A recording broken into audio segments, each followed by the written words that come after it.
ดอนหมูภูธรปัญญาที่นั่นนะครับ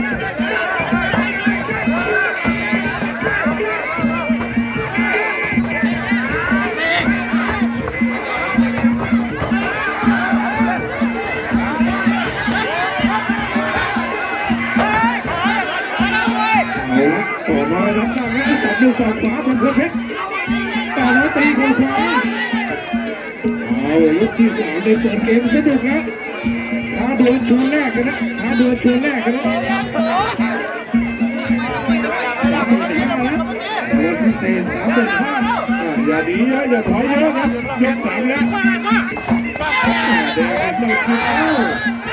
เตะไม่เข้าเตะไม่เข้าแล้วสอบไปครับต่อน้อยเขา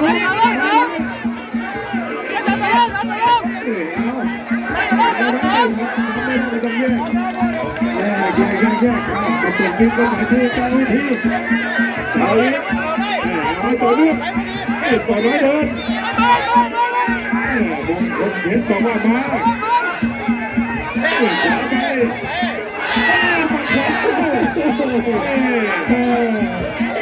ต่อน้อยครับ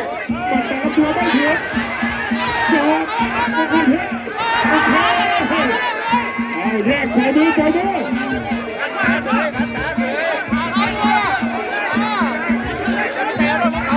แยกคนแยก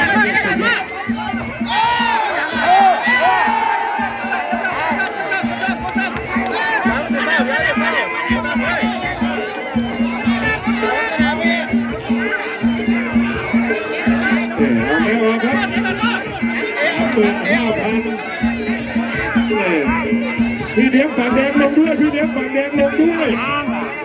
คุณลุงลงด้วยคุณลุง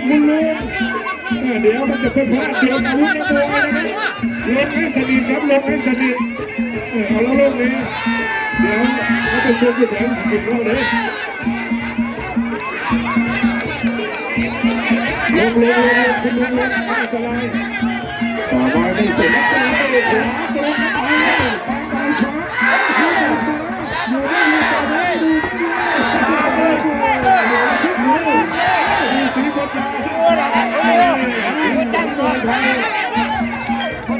ปยกที่3ขึ้นไปยกที่3ทีมงานเวทีบอลทีมงานเจ้าหน้าที่เวทีมาพบอาจารย์แอดด่วนเลยมาพบครูแอดด่วนเลยครับที่ตัวเบิกเมืองไม่รู้ว่าไปอยู่ตรงไหนของสนามแต่บอลเยอะนะเกินแต่บอลเยอะนะเกินมาพบผู้จัดการให้มาพบครูแอดด้วยพ่อพานน้ำเกลือครับพบเสียน้อยด้วยนะครับหลังผู้บรรยายครับพ่อพานเต็มที่นวดน้ำมวยใช่ไหมยูบอกกินเหล่าเด้อบอกกินเหล่าเด้อเอาคู่ต่อไปโกโก้ซุปเปอร์เบียร์แจ้งยอดครับโกโก้ซุปเปอร์เบียร์แล้วก็จะมาที่ฉลามเพชรกับธนาคู่นี้อาจารย์รุ่งได้ข่าวมาหลายหมื่นเลยนะแจ้งยอดกันมาเลยครับเดี๋ยวพันมาวางด้วยนะครับเดี๋ยวพันมาวางด้วยผู้ฉลามเพชรกับธนาเนี่ยบอกว่าอยู่ข้างนอกนี่เมื่อกี้นี่50,000แล้วโอ้ไปเลข100,000แล้วแล้วก็คู่เล็กๆที่จะคัดจากนี้ก็ให้พร้อมนะมีรางวัลพิเศษแจ้งด้วยโกโก้กับซุปเปอร์เบียร์ในพิกัด46 กิโลกรัมนี่ก็ที่จะคัดจากคู่นี้แล้วก็จะได้ดูคู่ฉลามเพชรกับธนาหลายหมื่นต่อไปยกที่4ครับมงคลเพชรกับต่อน้อยชิง 35,000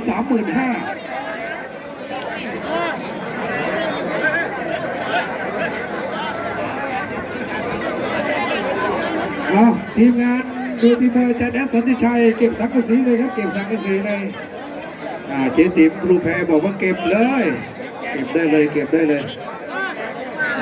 ให้อากาศได้ถ่ายเทหน่อยรอไงเหรอเดี๋ยวครูแอดเปลี่ยนใหม่อย่าเพิ่งเก็บเพราะว่าแฟนมวยยังได้เสียกันเยอะอยู่อย่าเพิ่งเก็บครับไม่ต้องเก็บครูแอดไม่ต้องเก็บ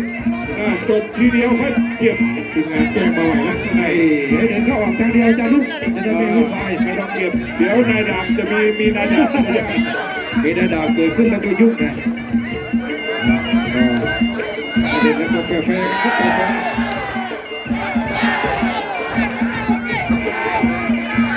อ้โหโอ้ยมีปัญญาต่อน้อยก็พยายามจะมุดเข้าไปเดินสงสัยมันหอมมันจะมีเกี่ยวกันมีส่วนน่าจะใช้น้ำหอมยี่ห้ออะไรมงคลเพชรถึงจะหอมก็ได้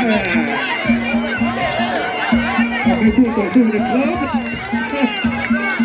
ไปยั่วตลอดโอ้โหเปิดห้าช่วงสงกรานต์นี่ก็คงจะลดตัดไม้ยูคาไปหลายวันมีส่วนถ้าผ่านไฟนี้ไปได้ต้องกลับไปที่ต่อน้อยแล้วแต่ยาวไหมยกที่4แล้วนะยกที่4แล้ว3-5ด้วยเอาต่อน้อยว่ายังไงอยู่ห่างมองอาวุธไม่ถึงนะต้องกล้าแลกกล้าลุยมงคลเพชรนี่รออยู่แล้วโอ้โหนี่เป็นข้าวเป็นเตะได้โอ้โหคืนมันกันต่อน้อยหน้าตาคล้ายญี่ปุ่นนะจำรู้เลยใช่หน้าตาแกคล้ายนักมวยจากประเทศญี่ปุ่นใส่กางเกงหย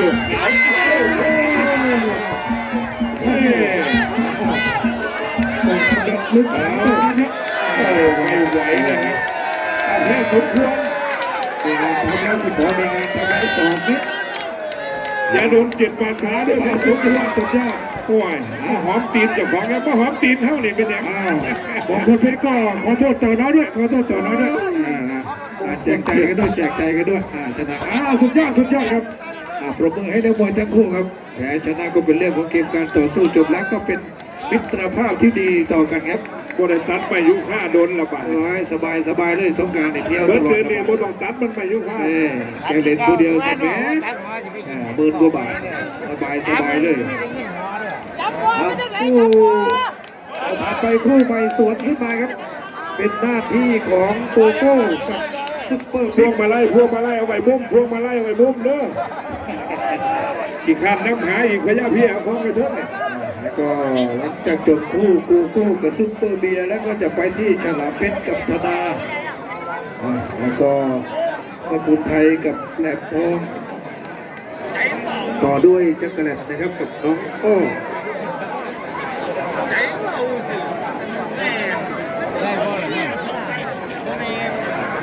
เคยเห็นจังเสือเอาขึ้นมาครับโดนจีพี่จ๋าให้เร็วคู่ของโกโก้กับซุปเปอร์เบียร์มีรางวัลพิเศษไหมก็แจ้งมาถ้ามีแล้วก็จะต่อด้วยฉลามเพชรพยัคฆ์ทุกพายกับธนาลุกมันโคมาที่สกุลไทยกับแหลมทองไปที่แจ็คเกอร์แลนด์บางละ 1,000กับน้องอ้อเดี๋ยวไม่พร้อมตามด้วยมวยยักษ์